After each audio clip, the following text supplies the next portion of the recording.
restos do naufrágio. E chegou agora o momento da parte mais estranha da minha história. No entanto, talvez não seja inteiramente estranha.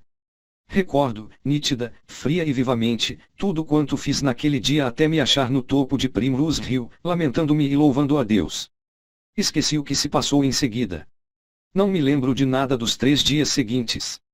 Soube depois que não fui a primeira pessoa que descobriu que os marcianos tinham morrido bem longe disso.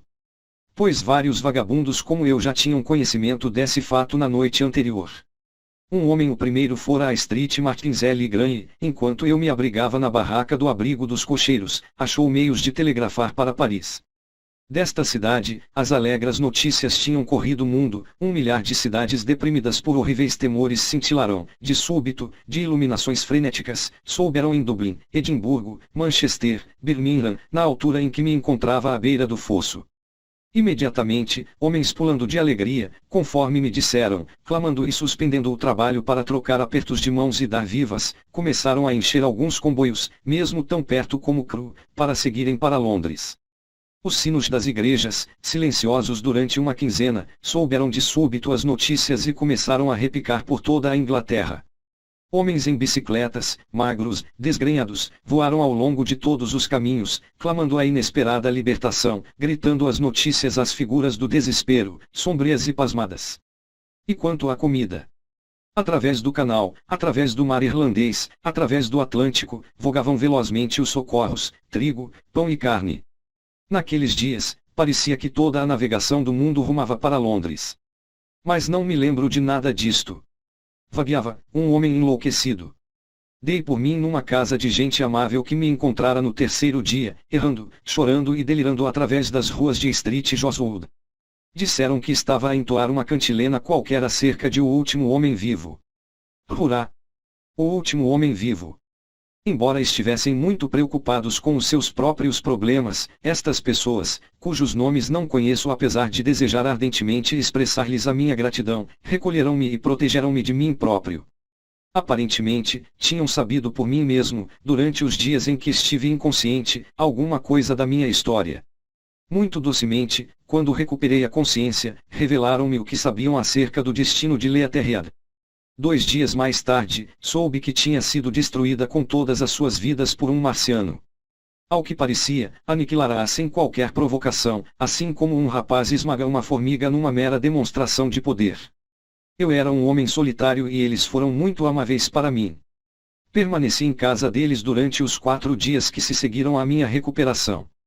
Sentia entretanto uma ânsia vaga, cada vez maior, de ver mais uma vez o que restava da pequena vila que fora tão feliz e radiante no meu passado. Era um simples desejo doentio de me deleitar com a minha desgraça. Eles disuadiram-me. Fizeram tudo quanto puderam para me afastar deste desejo mórbido. Mas, por fim, não pude resistir mais ao impulso e separei-me destes amigos de 4 dias, devo confessar, com lágrimas nos olhos. Saí novamente para as ruas que tinham estado recentemente tão escuras, tão estranhas e tão desertas. Já formigavam de gente que regressava, havia mesmo, em alguns locais, lojas abertas e vi uma fonte da qual escorria água potável. Lembro-me de como o dia me parecia zombeteiramente luminoso à medida que regressava, na minha peregrinação melancólica, à pequena casa de Woking, de como as ruas formigavam de gente e de como era animada a vida que transparecia nos movimentos em redor. Havia tantas pessoas por todo o lado, ocupadas em 1000 tarefas, que parecia inacreditável que tivesse morrido uma grande parte da população. Mas, depois, notei a cor amarelada da pele das pessoas com quem me cruzava, os cabelos desgrenhados dos homens, os seus olhos inchados e brilhantes e que um homem em cada 2 envergava ainda os seus farrapos poeirentos. Todos os rostos mostravam uma de 2 expressões, um entusiasmo e uma viva energia, ou uma resolução rígida.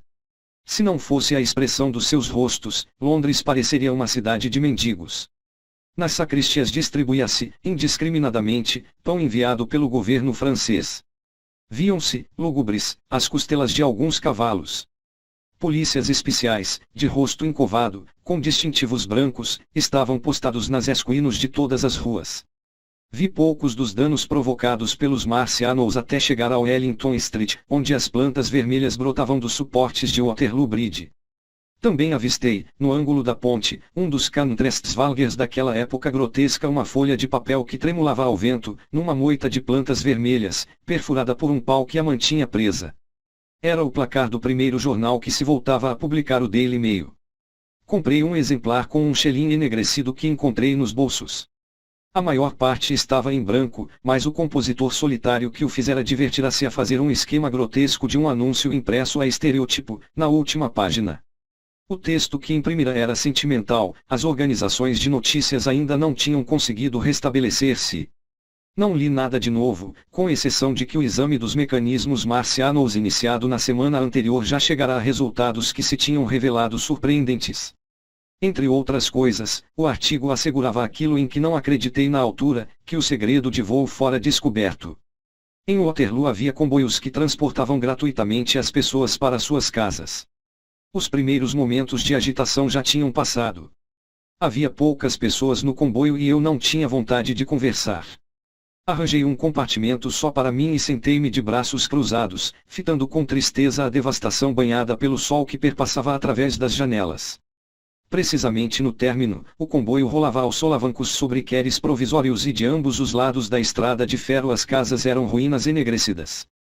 Vista de Clapham Junction, Londres parecia suja de poeira da fumaça negra, apesar de 2 dias de temporal e chuvadas e, em Clapham Junction, a linha também fora destruída, centenas de desempregados e lojistas trabalhavam lado a lado com os trabalhadores habituais, e continuamos depois de os queres terem sido recolocados apressadamente. Daí em diante, a região mostrava-se sombria e estranha, em particular, o Wimbledon sofrera bastante. Walton, graças aos seus pinhais, que tinham escapado às chamas, parecia o local menos atingido ao longo da linha. Wandsworth, Mole, todas as pequenas correntes de água eram um amontoado de plantas vermelhas com uma aparência entre a de carne de talho e a de repolhos em conserva. No entanto, os pinhais de Surrey estavam demasiado ressequidos devido às grinaldas das trepadeiras vermelhas. Além de Wimbledon, em algumas hortas, viam-se os montões de terra que rodeavam o sexto cilindro. Achava-se aí um certo número de pessoas e alguns sapadores atarefavam-se no local. Por cima, a Union Jack tremulava, oscilando alegremente sob a brisa matinal. Todas as hortas tinham um tom carmesim provocado pelas plantas vermelhas, uma vasta extensão de cor clara entremeada por sombras púrpura, que faziam arder a vista. Era um alívio infinito abandonar o cinzento chamuscado e o vermelho escuro do primeiro plano e mergulhar a vista na suavidade azul e verde das colinas a leste. Como, na Gare de Woking, a linha do lado de Londres estava em reparos, desci na Gare de Byfleet e tomei a estrada para Maybury. Passei perto do local onde eu e o artilheiro tínhamos conversando com os hussardos e também pelo sítio onde vira o marciano no meio do temporal. Aqui, movido pela curiosidade, fiz um desvio e encontrei, entre uma massa emaranhada de ramagens vermelhas, o cabriole empenado e partido, os ossos embranquecidos do cavalo estavam espalhados e roídos. Fitei durante um longo momento estes vestígios. Em seguida, atravessei o pinhal, onde a vegetação vermelha me chegava, por vezes, até ao pescoço e fui informado de que o proprietário dos Pat Dog já fora sepultado. Assim, tomei novamente o caminho para minha casa, passando pelo College Arms.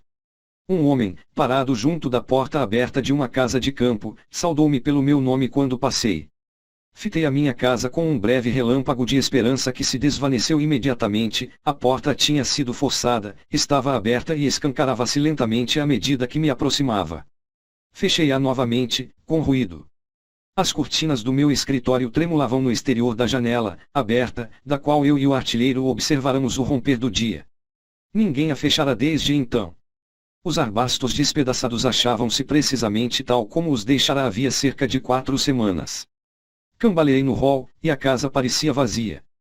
A passadeira estava amarrotada e desbotada no sítio onde me agachara, molhado até aos ossos pelo temporal, na noite da catástrofe. Viam-se ainda as pegadas enlameadas que provocara ao subir as escadas. Encaminhei-me para o escritório. Em cima da secretária, sob o pisa-papéis de selenite, achava-se ainda a folha que deixara na tarde da abertura do cilindro. Durante alguns instantes, reli as minhas teses abandonadas. Tratava-se de um ensaio acerca da provável evolução das ideias morais com o desenvolvimento do processo de civilização. A última frase era a abertura de uma profecia. Dentro de cerca de 200 de anos, escrevera, é provável que, a frase terminava abruptamente. Recordei a minha incapacidade de me concentrar naquela manhã. Mal passara um mês, e como tinha interrompido o trabalho com o fim de comprar ao Ardina o Daily Chronicle. Lembrava-me de como dissera ao portão do jardim quando ele chegou, e de ouvir a sua história bizarra acerca de homens vindos de Marte. Desci as escadas e entrei na sala de jantar onde encontrei carne de carneiro e pão, ambos estragados havia muito tempo, e uma garrafa de cerveja, precisamente tal como eu e o artilheiro a tínhamos abandonado. O meu lar estava deserto. Apercebi-me de como era louca a débil esperança que acalentara durante tanto tempo. Nesse momento, aconteceu uma coisa estranha. Não vale a pena, dizia uma voz. A casa está abandonada. Ninguém veio aqui durante os últimos 10 dias. Não fique aqui a atormentar-se. Só você escapou. Eu sentia-me alarmado. Teria proferido em voz alta os meus próprios pensamentos. Voltei-me. Atrás de mim, as persianas estavam abertas. Dei um passo na sua direção, e olhei para fora. E ali, tão maravilhados e receosos como eu, encontravam-se o meu primo e a minha mulher, pálida e de rosto enxuto. Soltou um débil grito. Vim, disse ela. Eu sabia, levou a mão à garganta e cambaleou. Dei um passo em frente e apertei-a nos meus braços.